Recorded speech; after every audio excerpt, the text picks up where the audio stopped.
Remember when we did the free word association on the word salesman and the negative words came up? Let's deal with that once and for all. Because when I started in sales, I had the same problem. I thought you had to be tough, attack dog, ruthless, never take no for an answer to get the job done, and that was just not my personality type. And had I tried to do that, it wouldn't work. Years ago, Robert Kiyosaki and I sat down and we were talking about all of our years in sales, and all of our friends are in sales, and I made the comment that going into a Monday morning sales meeting was like walking into a room with a pack of dogs. And we just laughed and laughed. And from that conversation, realized that it's not just being an attack dog that makes you successful. Why do we pick dogs, by the way? Well, it's not about cats. And so if you're a cat person, no offense, but who's man's best friend? A dog. Who comes whining back for more even if you beat them with a stick because they love you? A dog. Who is loyal to you no matter what? A dog. Who is it that will pick up that, you throw that stick, they'll come fetch it again and again and again and again tirelessly? A dog. Just like a great salesperson. And sometimes when they get a win, they'll howl at the moon just like a great salesperson will. And that's why I wrote this book, Sales Dogs, that you don't have to be an attack dog to explode your income. Because had that been true, I would not be standing here today. And so what we do is we're going to identify 5 different breeds of sales dog, 5 different personality types. If one of those is you, you'll then learn how to maximize your income, maximize your marketing strategies. So why don't we get into it? My first sales manager was this one right here. That's right, the pit bull. They know all they need is a cuff to latch onto. It's like, and they never let go, never take no for an answer. They're tough, they're aggressive. They are the classic attack dog.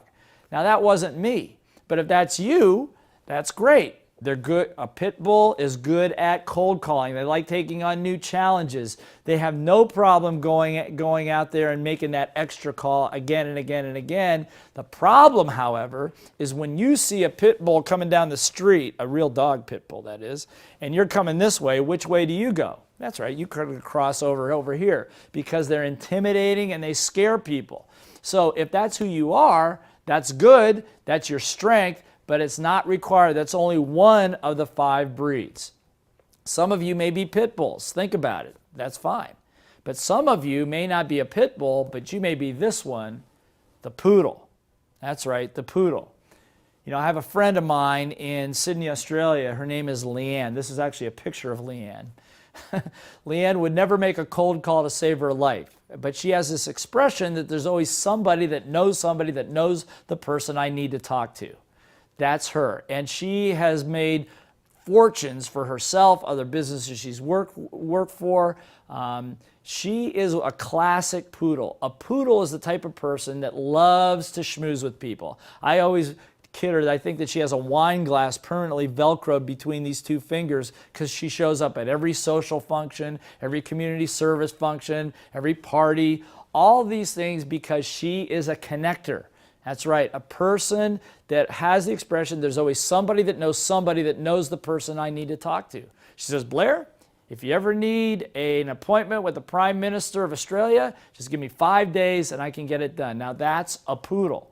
By the way, poodles love to be in front of people. So we usually, if you're a poodle, you're going to really want to pay attention to the presentation section of this because your ability to charm a group and to work in front of large groups is legendary for the poodles. By the way, poodles always have to look good. So, and I always kind of tease that you can always judge the female poodles typically by the height of the heel or the pointiness of the shoe, if you know what I mean. Those are true poodles. By the way, the male poodles are the guys that are walking down the street and they see their reflection in the window and they kind of go by and they go, that's a male poodle. And by the way, you know what the most devastating crossbreed of all? That's right, it's the female pit bull in poodle clothing. You know, they're kind of taking your arm off and you think you're liking it a little bit. But again, the idea here is to play to your strength. Now, some of you may be pit bulls, some of you may be poodles. Stay tuned because we're going to find out about the rest of you.